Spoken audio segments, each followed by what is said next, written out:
The conservative approach to education policy is nothing if not confused.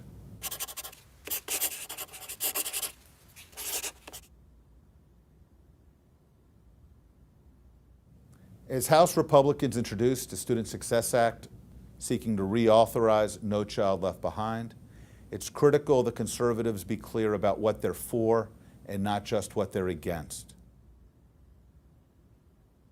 The U.S. Constitution empowers Congress to set weights and measures. Congress ought to do this when it comes to schooling too. We're mailing money out to states and localities to educate kids. We ought to know whether they're learning and how those dollars are being spent. But we ought to draw a bright line and not let the federal government tell states how they ought to run or fix their schools.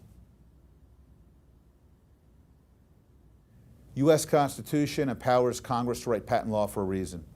We've seen federal investments in research pay huge dividends when it comes to health care. We ought to be making the right kinds of smart investments in basic research that can help drive educational improvement and support efforts across the nation.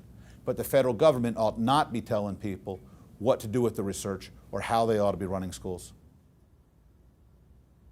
Conservatives should be for more than just rolling back federal involvement, because that will just put back in place the old status quo with the heavy hand of unions at the forefront. Conservatives should be for trust busting.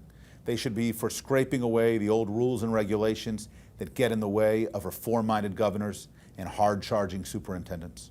It's vital the conservatives sketch a positive, constructive, limited vision of what the federal role ought to be when it comes to improving K-12 schools.